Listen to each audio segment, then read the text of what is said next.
Presiden ke-7 Republik Indonesia Joko Widodo melaporkan tudingan ijazah palsu dengan delik pencemaran nama baik ke polisi. Usai deklarasi pengusutan ijazah Jokowi, Roy Suryo menanggapi laporan Jokowi ke polisi sebagai langkah pembuktian tudingan ijazah palsu. Presiden ke-7 RI Joko Widodo melaporkan 5 orang terkait tudingan ijazah palsu ke Polda Metro Jaya. Jokowi melaporkan dugaan pencemaran nama baik atas tudingan ijazah palsu. Jokowi melapor wilayah hukum Polda Metro Jaya karena 5 orang terlapor berdomisili di Jakarta. Dulu kan masih menjabat, saya pikir sudah selesai. Ternyata masih berlarut-larut sehingga ya dibawa ke ranah hukum akan lebih baik sehingga sekali lagi nanti menjadi jelas dan gamblang. Ya ditanya banyak, tanya berapa pertanyaan tadi? 35. Tim penasihat hukum Jokowi mengeklaim ada 24 objek yang disertakan sebagai bukti dalam laporan dugaan pencemaran nama baik atas tudingan ijazah palsu. Penasihat hukum juga menyebut Jokowi menunjukkan ijazah SD, SMA hingga ijazah UGM ke penyelidik Polda Metro Jaya. 24 objek yang kita Pak Jokowi sudah laporkan juga, yaitu juga diduga dilakukan oleh beberapa pihak. Ya mungkin inisialnya kalau boleh saya sampaikan ada RS, kemudian ES, ada juga T, inisial T, ada inisial K juga. Pak Jokowi juga tegas memberitahukan kepada kami bahwa jika nanti diperlukan lagi, siap untuk mempertanggungjawabkan dan siap untuk memberikan keterangan lebih lanjut lagi jika memang diperlukan untuk keperluan penyidikan. Pakar telematika Roy Suryo mengeklaim mendapat dukungan dari sejumlah aktivis dan warga atas pelaporan terkait tudingan ijazah palsu Jokowi. Roy Suryo menyebut selain melapor ke polisi, Jokowi juga seharusnya bisa memenuhi panggilan untuk laporan yang lain. Roy Suryo pun berharap dalam pengusutan kasus ini tidak ada kriminalisasi.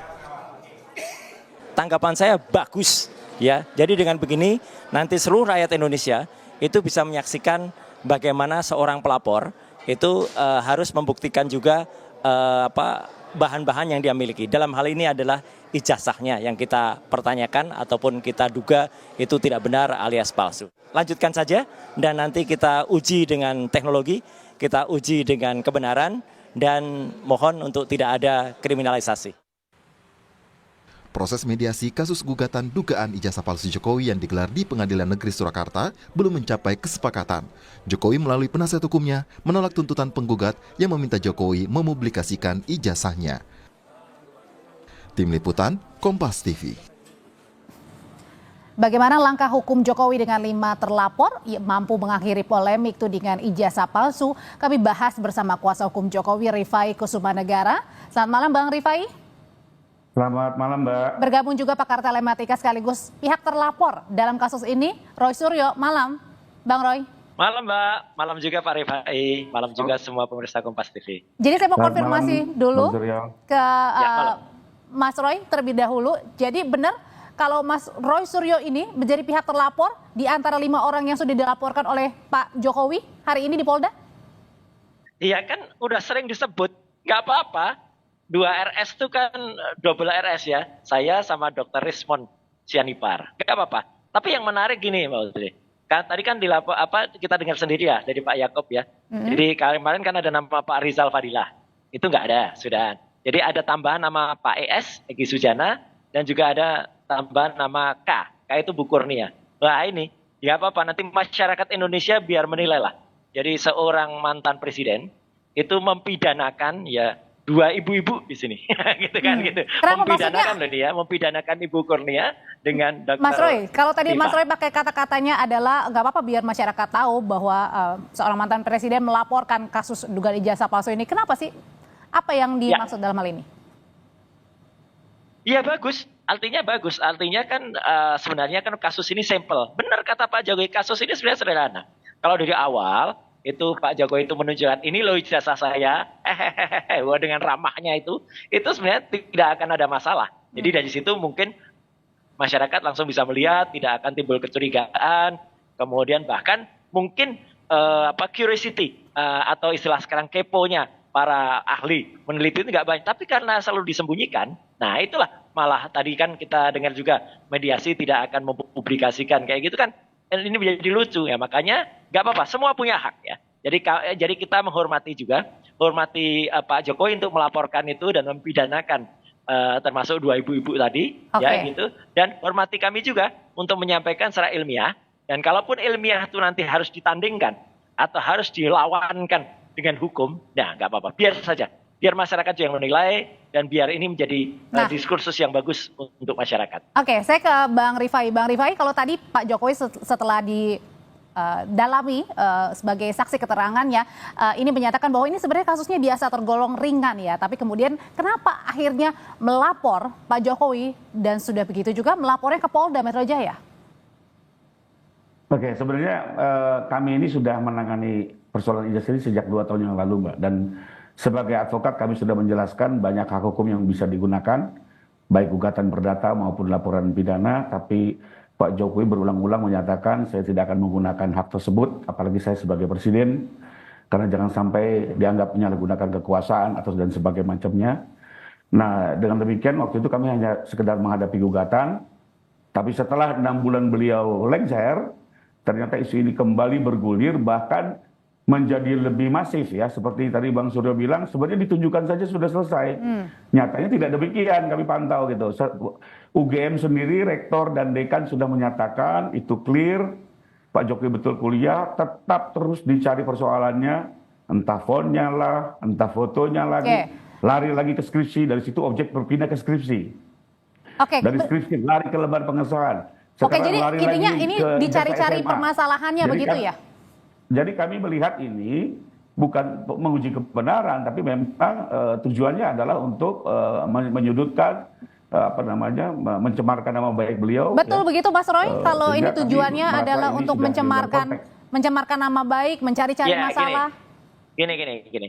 Kenapa ini berkembang ya? Karena dulu dalam setiap, tadi betul kalau sudah 2 tahun yang lalu Pak dan kawan-kawan itu sudah mendampingi. Tapi waktu itu kan tidak pernah ada dihadirkan yang namanya ijazah itu. Bahkan Dekan Fakultas Kehutanan UGM, Pak Sigit Sunarta, itu pun hanya menunjukkan fotokopi saja, hitam putih. Dan baru ketika kemudian ada yang namanya seorang kader partai, yaitu berani memposting itu di X dan dia menuliskannya asli, gitu kan. Nah, dan itu berwarna. Itu kemudian menarik untuk diuji gitu loh. Apalagi kan kalau kader partai itu kita tahu ketua partainya adalah anaknya Pak Jokowi. Yang kedua, itulah kemudian kami mengajukan surat kepada UGM, TPUA untuk datang resmi. Jadi kami datang resmi ke UGM itu. Dan itu yang memang harap diketahui bahwa dengan kedatangan kami pada tanggal 15 April kemarin, itu justru membongkar kotak Pandora. Karena skripsi yang disebut skripsi itu ternyata adalah banyak sekali. Yang tadi disebutkan betul. Ada fontnya, ada kemudian ada lembar pengesahan yang tidak ada, bahkan ada nama-nama source-nya tertulis tapi tidak. Dan itulah kemudian kita uji. Jadi sekali lagi, yang kami uji skripsi itu adalah primary evidence. Primary evidence itu artinya skripsi aslinya. Yang disebut skripsi aslinya Jokowi. Itu kayak gitu. Dan kalau udah kayak gitu Mbak, kami sangat menyayangkan kalau UGM harus memutuskan, dan dari situ UGM goyah. UGM mulai keterangan yang kemudian tidak benar, menjelaskan itu. Jadi ya kita harus kemudian men-challenge UGM gitu loh. Izinkanlah saya selaku lulusan UGM asli dan juga Dr. Rismon dan juga Dr. Tipa itu kemudian dengan kecintaan kami terhadap UGM ini harus dibuka seluas-luasnya. Ini gitu, harus dibuka sebenarnya Bang Rifai, ini tujuan dari teman-teman menginginkan hal ini. Ya, kami setuju sekali dengan kami menggunakan hak hukum tadi pagi, itu sudah jelas kami akan membuka semuanya. Dan satu fakta yang diyakini bahwa pertama Pak Jokowi meyakini betul bahwa ijazahnya asli, kedua telah menyelesaikan perkuliahan sesuai prosedur sehingga layak mendapat titel kesarjanaan, termasuk skripsi yang dibuatnya pun dibuat secara benar ya. Dan ini semua akan kami buktikan tentunya. Karena bagaimanapun siapa yang melapor harus membuktikan. Nanti tinggal kita adu pembuktian masing-masing dan tinggal dilihat tujuan dan motif dari masing-masing. Oke, kalau berbicara tadi kita lihat tujuan sama motifnya masing-masing, Mas Roy, kalau gitu sebenarnya apa sih motif atau tujuan dari meminta Pak Jokowi untuk menunjukkan ijazah asli begitu? Kan saat ini apa urgensinya nih? Ya, kata kuncinya betul tadi ya, yaitu kejujuran. Ya, tujuan kejujuran itu bahwa Pak Jokowi itu sudah selesai menjadi presiden dan kemudian sekarang masyarakat biasa, nah itu bagus. Saya jujur juga apresiasi ya, gitu tadi datang langsung ya gitu. Jadi ini kan juga sudah ditunjukkan dulu presiden terdahulu jadi Pak SBY itu juga lapor sendiri, nah itu bagus ya. Karena pasal yang 310, 311 yang konon tadi akan digunakan ya, itu adalah harus orangnya datang langsung, tidak bisa diwakili oleh apalah, ada alap-alap lah, ada relawan apa gitu ya.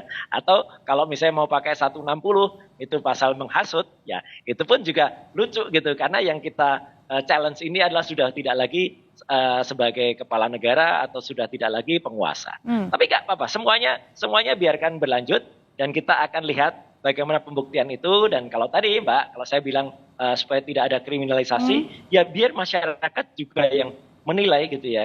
Tadi juga acara di Gedung Juang 45 siang tadi, jujur adalah acara dari masyarakat yang kemudian mereka memberikan memberikan dukungannya ya gitu kepada kami berempat gitu, masih ada Pak Riza Fadila untuk dia nanti mengungkapi. Jadi semuanya akan berjalan, insya Allah memang betul setuju kalau memang pengadilan itu akan menjadi jalan tengah, tapi sekali lagi yang namanya ilmiah dan keterbukaan informasi publik sesuai dengan sebelum kita lanjutkan lagi nih perbincangannya, kita simak bersama dulu pernyataan dari Polda Metro Jaya. Beliau sudah diterima, kemudian beliau tadi diambil keterangannya di Subdit Kamnet ya, Ditreskrim Polda Metro Jaya. Jadi setiap laporan dari masyarakat yang masuk kemudian dilakukan tahap pendalaman dalam rangka penyelidikan. Ya, penyelidikan adalah serangkaian upaya yang dilakukan oleh penyelidik untuk mendalami apakah peristiwa yang dilaporkan itu ada dugaan tindak pidana atau tidak. Nah, inilah tahap yang sedang kami lakukan. Dalam hal ini Subdit Kamnet Ditreskrim Polda Metro Jaya. Bang Rafai, sebenarnya apa saja sih yang ditanyakan penyidik ke Pak Jokowi? Apakah juga termasuk Pak Jokowi ini tadi membawa ijazah asli untuk ditunjukkan? Tadi Pak Jokowi sudah menjawab 35 pertanyaan penyidik dengan memberikan juga bukti-bukti yang relevan ya. Kami mengajukan 24 objek. Itu ada video, ada capture, ada foto, semua produk dari sosial media. Dan juga tadi beliau membawa ternyata tidak hanya ijazah S1 dari Fakultas Kehutanan UGM, tapi juga beliau sekaligus membawa ijazah asli di SD hingga SMA. Tadi diperiksa langsung, disaksikan bersama, kami juga menyaksikan. Mas Roy, sebenarnya apa sih yang membuat Mas Roy dan kawan-kawan ini tidak yakin dengan keaslian ijazah Pak Jokowi? Kan Pak Jokowi juga sudah melewati banyak hal ya, mulai dari wali kota, kemudian juga gubernur, presiden 2 kali Republik Indonesia. Ya, ini tidak hanya berlaku untuk Pak Jokowi ya, gitu, tapi juga pada pemimpin Republik ini nantinya juga, gitu loh. Jadi artinya jangan sampai presiden ini terulang lagi kalau ada semacam ini. Kenapa tidak yakin? Karena jawaban dari UGM itulah justru yang membuat kami itu semakin ragu gitu dengan adanya peristiwa tanggal 15 April yang lalu, dan di situ katanya UGM itu menunjukkan semua buktinya, katanya ada 34 bukti, tidak ada satu bukti pun yang digelar awalnya. Ya, baru ketika kami kemudian berdebat cukup panjang 1 jam dan tadinya mereka bertahan dengan undang-undang keterbukaan informasi publik, saya ingatkan itu tidak termasuk pasal yang dikecualikan, baru mereka keluarkan. Dan ketika dikeluarkan itulah kemudian muncul banyak sekali kesalahan-kesalahan atau banyak sekali ketidakproperan dari apa yang disebut sebagai skripsi. Kalau skripsinya saja tidak ditandatangani dosen penguji, kalau namanya dosen pembimbingnya saja salah, kemudian titelnya juga salah, ya, kemudian di situ timbul keraguan terhadap cetakan dari skripsi itu yang itu jauh melampaui waktunya, ya pantaskah kami kemudian curiga kepada UGM gitu loh. Jadi bahkan kami sudah sampai ke kesimpulan kalau skripsinya itu jelas-jelas abal-abal, jelas-jelas tidak benar. Dengan skripsi yang tidak benar, dengan skripsi yang abal-abal, itulah makanya timbul, loh kok bisa timbul ijazah? Ijazahnya dari mana? Kalau ibaratnya orang kalau kemudian melalui proses kenapa kalau gitu harus Pak Jokowi yang menunjukkan, kenapa tidak menyasar ke UGM aja, Mas Roy? Tidak apa-apa loh, karena Pak Jokowi juga selalu mengatakan ijazahnya ada gitu ya. Hanya kemudian kan tidak ditunjukkan. Sebenarnya persoalan ini benar kata Pak Jokowi tadi, ini sampel selesai. Kalau kemudian beliau tunjukkan waktu itu ya, waktu di awal itu, sehingga mungkin ibaratnya ada ini insting dari para peneliti ini, kemudian akademisi yang kemudian kami ini cinta pada kampus, kemudian tidak perlu terjadi gitu loh. Karena apa? Karena sudah clear dari awal. Tapi karena tidak ditunjukkan, bahkan berkali-kali sidang juga tidak disampaikan, itu yang membuat kemudian muncul gitu, Mbak. Oke, jadi kayaknya ada rasa greget nih Bang Rifai, buat teman-teman juga. Ini kenapa kalau mudah, kalau simpel, kenapa tidak langsung ditunjukkan aja ke publik? Kan sudah selesai, tidak perlu melalui proses panjang seperti ini. Dari awal kami sudah memprediksi bahwa tidak sesimpel itu, dan ternyata betul adanya. Ya setelah, jadi sebenarnya gampang aja Mbak. Untuk menguji keabsahan STNK perlu tanya siapa? Ya tanya Samsat. Untuk menguji jasa tanya siapa? Ya tanya kampus. Kampusnya sudah mengklarifikasi, malah diserang, dicari lagi objek lain. Tapi begini Mbak, buat saya ini ada pendidikan politik dan pendidikan hukum yang cukup baik. Ya pertama, agar perkara ini betul-betul murni hukum, maka memang sekarang saatnya untuk melakukan upaya hukum, di mana Pak Jokowi pun sudah tidak lagi menjadi penguasa, dan Pak Jokowi pun juga menggunakan haknya sebagai warga negara. Jadi kita harapkan perkara ini berjalan sesuai apa adanya, objektif, berimbang, ya, dan tidak terpolitisasi. Itu yang pertama. Kedua, pendidikan hukum yang baik di sini adalah ini mungkin pembelajaran buat masyarakat di era kebebasan, ya, berdemokrasi, digital informasi. Ternyata juga masih ada hak-hak hukum setiap warga negara yang perlu dijaga dan dihormati.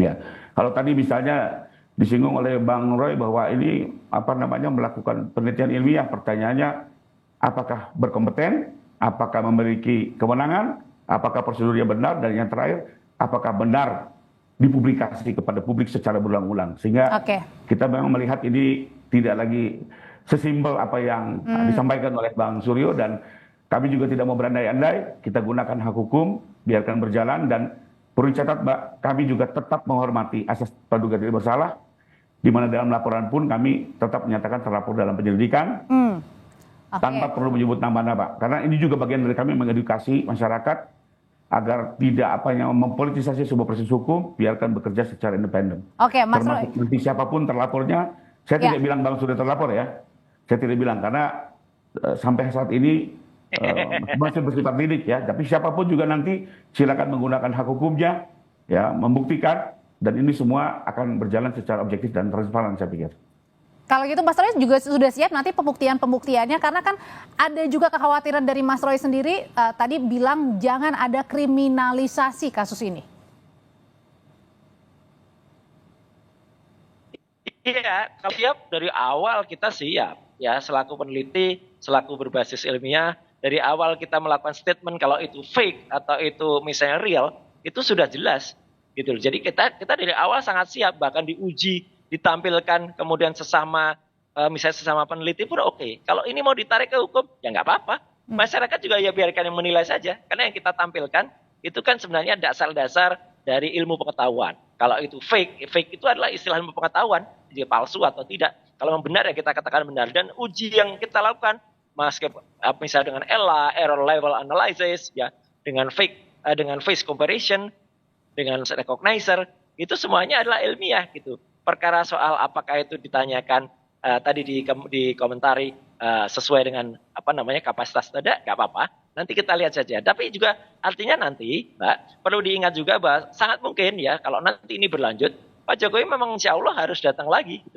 Karena kan pemeriksaan tadi baru pemeriksaan awal, gitu loh, baru di SPKT, baru di BAP di awal, kan belum diperiksa. Jadi tidak ada tadi misalnya kalau tadi ada harus ada misalnya ahli forensik dari kepolisian gitu, misalnya tadi juga sudah hadir ikut memeriksa, dan prosesnya nggak bisa diterima dengan waktu sekitar jam 10 sampai dengan jam 12 gitu. Jadi itu pemeriksaannya panjang. Saya dokter respon melakukan uji itu panjang. Jadi itu nggak bisa sesimpel itu. Kalau itu sampel itu ya mohon maaf, ya berarti pemeriksaannya abal-abal juga gitu loh ahli yang nanti. Tapi nggak apa-apa lah.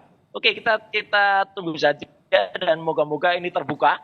Kalau terbuka pemeriksaannya, itu akan menimbulkan semangat bagi masyarakat untuk mengedepankan keterbukaan dan tidak ada kriminalisasi. Bang Rifai, sebenarnya kalau sekarang ini respon dari Pak Jokowi gimana sih? Kan Pak Jokowi tidak hanya melaporkan soal tudingan ijazah palsu ke Polda, tetapi kemudian juga Pak Jokowi sebagai pihak terlapor juga dilaporkan untuk kasus ijazah juga, penunjukan ijazah di Solo begitu. Dan saat ini tadi tidak hadir juga pada saat mediasi. Gini Mbak, jadi kalau yang di Solo itu sebenarnya upaya gugatan perdata dengan objek yang berbeda, itu ijazah SMA. Nah kebetulan itu ditangani oleh tim lawyer lain, sehingga saya tidak bisa mengomentari, saya harus menghormati sesama rekan yang menangani. Nah namun demikian, yang di Polda ini kan yang kita laporkan adalah terkait dengan tudingan yang disebarluaskan di media, sosial media ya. Jadi fokusnya lebih ke situ dan memang spesifik kepada ijazah S1 dan berbagai tadi skripsi dan lembar pengesahan dan yang lain-lain terkait dengan itu. Kalau tadi ada mungkin anggapan bahwa apakah tidak merespon terlalu berlebihan seorang Pak Jokowi ini kemudian sampai melapor ke Polda Metro Jaya? Kalau dari Pak Jokowi sendiri tanggapannya gimana, Mbak Rifai? Soal hal ini. Jadi kembali lagi kita sudah mengikuti ini selama 2 tahun. Di sisi lain sebenarnya Pak Jokowi berharap dengan beliau juga sudah pensiun itu bisa berkumpul dengan keluarga ya dengan kegiatan-kegiatan sosial dan yang lain-lain, tapi ternyata diseret lagi dengan isu-isu yang kita pikir ini sudah lebih ya, sudah agak keluar batas. Nah sebelum itu pun juga kami kan sebenarnya sudah diminta oleh Pak Jokowi menyampaikan kepada publik untuk menghentikan. Kami melakukan 2 kali konferensi pers ya kalau tidak salah untuk mengingatkan sudah cukup, sudah selesai sampai di sini. Bahkan Pak Jokowi pun sempat diwawancara kan. Saya ada batasnya dari kurang begitu. Okay. Nah, tapi ternyata ini terus bergulir ya mau tidak mau yang kita lakukan adalah menggunakan hak hukum. Karena di sisi lain juga yang perlu diketahui Mbak, ini juga para pendukung Pak Jokowi pun juga sudah mulai sedikit bergerak ya. Kalau ini tidak segera diselesaikan dengan hukum nanti malah kita mengkhawatirkan terjadi hal yang tidak kita inginkan. Okay. Ini iklim demokrasi perlu kita jaga, kita kedepankan sebagai negara hukum. Nah, biarkan nanti terfokus kepada proses hukum itu sendiri. Oke, kalau di Mas Roy sendiri kan tadi Pak Abraham Samad juga mengatakan ya laporan Pak Jokowi ini terhadap Anda dan teman-teman ini merupakan bentuk pembungkaman. Apakah Anda juga merasakan hal seperti itu? Mas Roy? Iya, gini. Jadi artinya semua biarkan berjalan, ya semua biarkan berjalan sesuai dengan sesuai dengan realnya sendiri-sendiri. Kami juga nanti akan sampaikan yang kami lakukan itu adalah penelitian secara ilmiah. Dan itu berbasis semua pengetahuan. Dengan dasar-dasar yang bisa diuji. Kalau memang mau uji ya komparasinya adalah dengan ilmu pengetahuan juga. Dengan ilmiah juga. Kalau mau ditarik-tarik ke ranah hukum nggak apa-apa. Biar nanti ada teman-teman juga yang nanti akan memberikan argumentasi secara hukum. Clear-clear aja kok. Nggak ada masalah. Tapi yang jelas tadi meskipun tidak disebut ya. Tapi kan inisialnya sudah ada tadi. Tadi Mas Yaakob kan di depan wartawan tadi kan sudah menyebut inisial gitu ya. Okay. Ada K, ada Dr. T. K dan Dr. T itu sekali lagi itu adalah ibu-ibu gitu ya. Jadi nggak apa-apa. Kita lihat masyarakat nanti melihat mantan presidennya itu mempidanakan 2 ibu-ibu gitu. Mas Roy Suryo terima kasih. Bang Rifai Kusumanegara terima kasih juga untuk pandangannya terkait dengan dugaan penunjukan ijazah di depan polisi yang dilaporkan oleh Jokowi hari ini. Terima kasih.